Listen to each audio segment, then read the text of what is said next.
Good morning, or GM, as we like to say in the crypto space. Welcome back to the Krown Crypto channel. There's plenty to speak about today. Actually, the focus, however, is going to be on Ethereum and some altcoin action as well, as there are a few major setups about to be born in front of our very faces. Other than that, I want to once again let you know that you can still get the Jewel Light for free for the first 30 days if you follow the directions in the link in the description below. Without further ado, let's just jump right into it, starting off right on over here with Ethereum, the big setup of the day. It is another Jewel Light setup. We saw one of the big ones, or I wouldn't say it's like super big, but we saw the 3-hour setup work out yesterday, the couple days prior for Bitcoin, bringing that move up from about low 25s all the way up to 26,800. And in this case, the daily for Ethereum is giving us a similar setup right here. So what essentially is a setup? Well, the setup is something very, very simplistic. Basically, anytime that the daily Jewel Light gets to about 36 or below, and then turns white on that first tick alongside PMARP being below 35 percentile, which certainly is over here, then that initiates a setup. And if we go ahead and backtest all of the prior iterations present for Ethereum, which is actually only 27 over the full history of Ethereum, like literally the full history of Ethereum, there's only been 27. So it's not a whole hell of a lot of iterations, but of those iterations, almost 63% of them did work out with a pretty sizable upside move. And I'll actually just show you a few of the more recent iterations for this one. We do see one coming in from obviously March, which did lead up that move all the way from about 1,500 to the current high on this run at around 2,100. Saw another one over here in November, giving that move from about 1,250, 1,260 all the way up to 1,550. We saw this one over here. This one technically was a win, but not all that impressive, single-digit percents compared to the other ones. And then we saw a pair of losses over here, pretty nasty, and actually several wins in between. But I do want to reiterate that when we go into the strategy tester, we do look at this one a little bit more deeply. We can see very, very clearly that, again, one, there's not that many tested iterations, and then 2% profitable. It's about 63%. So, it's not like a super high hit rate setup that we've seen in the past, but does, at least garner some interest, at least in my opinion, and you can obviously be the decider for yourself in that particular vein. But if we go into the performance summary here, I do want to mark off a few things. So first things first, the average winning trade was about 35.5%. 35.5%. Can you even see it over here? Probably not, but 36.5% almost. And did take over the course of the average bars for this one, about 68 days. 68 days on average for that to play out. So if this one is going to play out, we would expect over the next couple of months, Ethereum and probably Bitcoin as well, to generally be speaking, trending sideways and up for potentially a pretty impressive move like that.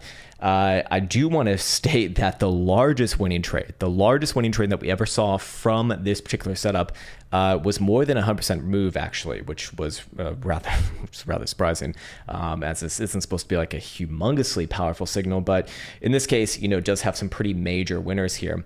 On the flip side, however, I should note that the average losing trade was quite large as well, 26% actually. So that's 26% versus 36.5% on the win side, with a 62.5% or 63% strike rate. So long-term winning setup, yes. But I do want to state that if it is going to lose, if this one is going to turn into a loser, essentially, it's probably it's going to happen sooner rather than later compared to the winning side. The average amount of bars taken for the winning trades was actually, this would be a better way of presenting it right here. Yeah, there we go. The average amount of bars taken in the winning trades was 68 versus in the losing trades 44. So I'm going to go back to regular view here, and we could probably see a little bit better, and there we go. But ultimately, that would suggest that if it is going to fail, we probably see, a 20% move to the downside in the next month and a half, basically. And if it is going to win, then we probably see this one trade sideways and up over the next couple of months. So let's kind of play around with the numbers here and just see, where essentially that would land Ethereum. To the upside, again, we're looking at the averages. 40, what was it? I need to go back. I think it was 36.5%. Yeah, 36.5%. 36.5% to the upside would be actually new highs on this rally, somewhere around 2,300 to 2,350 or so, somewhere in that pocket there. And again, we'd be looking over the next couple months, as this one did essentially just fire off, with last night's closure. Last night's closure right there. So we'd be looking, kind of just referencing my calendar here, you know, July, August, yeah, somewhere around like end of August, basically.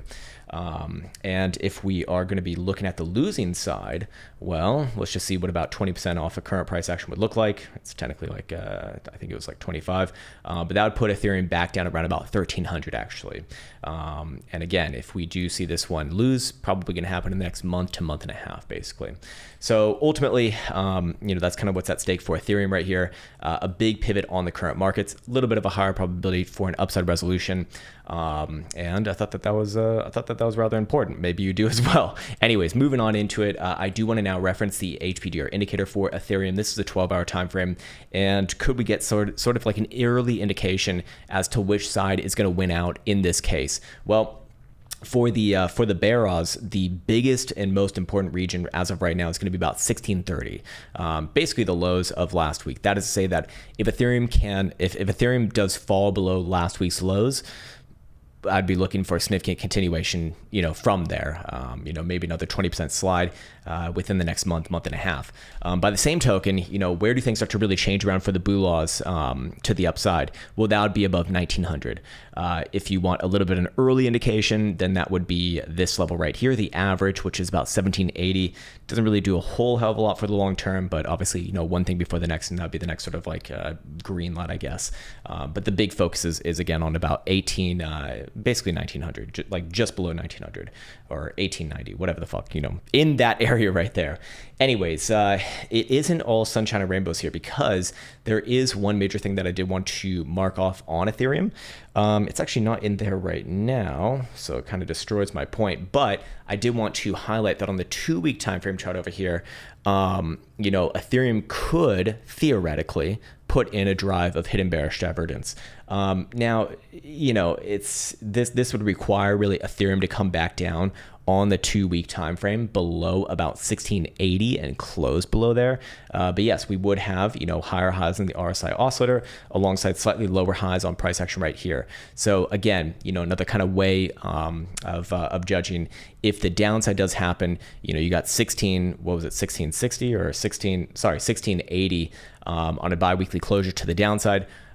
Or what we looked at over here on the 12-hour, just, you know, basically a 12-hour closure below the current or last week's low, basically. One of those two things. And then, yes, I'd be looking for that bigger slide, the greater slide to occur that we looked at based off of this indicator over here. But for right now, it's actually not in there. So fair enough, you know, fair enough. It's just a potential, but something to be aware of. It's kind of another way of looking at, you know, a major failure. What I'm trying to say, and the biggest, and really like the big picture that I'd be having right here, is that Bitcoin, Ethereum, basically this whole market is at the precipice of a major move. I mean, this is a major pivot. I mean, it's no surprise, right? We've seen Bitcoin essentially consolidate in basically the same range for, you know, about a month and a half, almost going on 2 months now. And Ethereum very, very similar as well. So it is going to be a very, very, very, very volatile resolution, I suspect, because we do see on Ethereum, you know, the bi-weekly HPDR V over here, just a volatility-based HPDR indicator, and it is at the lowest levels we've seen since July of 2019. There's actually, and that's actually the only time it's been lower. So this is kind of a pivotal moment, I do suspect. But anyways, going back into it and getting my face off this damn chart, there we go. What I also do want to speak about very, very briefly is Ethereum Bitcoin. So just because Ethereum US dollar might go up and might go up significantly alongside the rest of the market, Ethereum Bitcoin is a completely different story here. We do see on the weekly time frame, it is in danger of getting hidden bearish divergence. I would say that this is a formality at this point. It's very likely to retest the lows at about 62.5 region, basically these lows that we did see from March actually. And at this point, I do think that this one's probably ready to break. Maybe one more bounce off that region for another lower high and, you know, get 3 in a row. But ultimately, you know, long term, the sort of analysis on this one has been the same for, you know, months now. Very, very, very, very likely breaks down, you know, maybe later this year or maybe sometime in the next 6 months. This is going to take a long time, obviously, but I would expect to see this one somewhere down around about 5.5 million Satoshis at some point.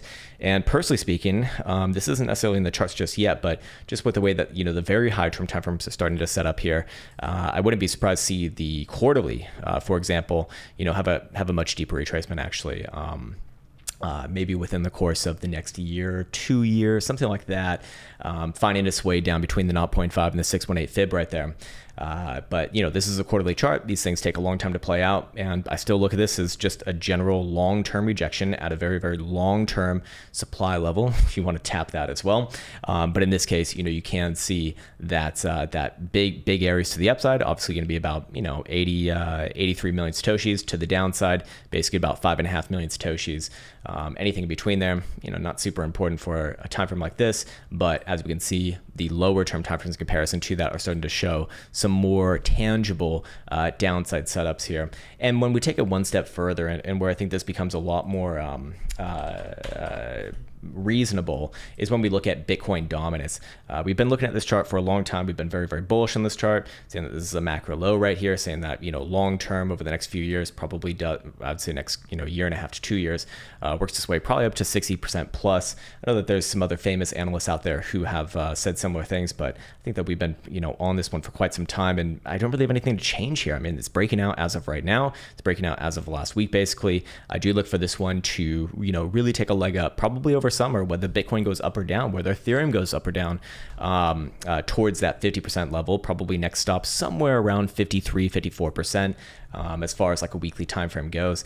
But long term, I don't think it's going to stop there. I do think that this one does head up significantly more, probably closer to the 618, probably closer to 60%, and then come back to it after that. Just kind of referencing the different time frames, like as I peruse around, it's really not that complicated. I mean, bullish divergence on a quarterly chart, you really don't see it that often, but in this case we do have it, and I would say that general target, very typically like the easy target is going to be the yellow 21 exponential moving average in this case, and that is still at around 55-56%. So it's got a long ways to go. I think that we just saw a macro low in this one. Yes, I understand that Bitcoin dominance isn't like maybe the best chart or the most logical chart to be looking at in some cases. I do understand that there is some controversy with that, but at the end of the day, it's fucking worked. And that's really all that matters. Yeah, you can exclude, certain altcoins, certain stable coins, blah, blah, blah.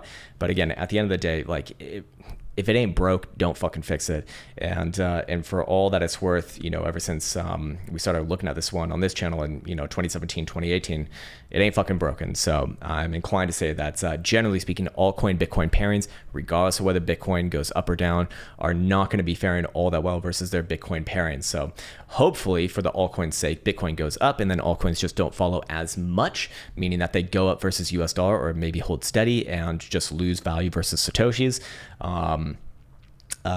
But I think that that's obviously best case scenario. This is a macro breakout, and this is not just a macro breakout. It's like a 2-year long, more than a 2-year long breakout after a 2-year long consolidation. So I suspect that this one has significantly higher to go. Wouldn't be surprised to see this one somewhere around 60%. Maybe in the next 6 months to a year. Maybe we make that like 1 year to 1.5 years, but ultimately, yeah, the analysis is the same. And if things get really crazy, and I'll just say it right now, if things get really, really crazy, we actually might see 70+%.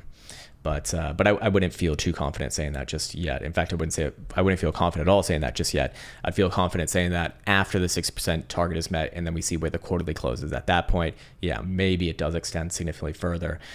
So I think that's probably a good place for me to be leaving off. It's not a macro Sunday video. We'll actually save that for tomorrow. There's a few things that I wanted to wait for to confirm or deny, and I just thought that these were more interesting topics for the day. So with that said, I'd like to wish you the best as always. Take care, much love, and see you hopefully tomorrow.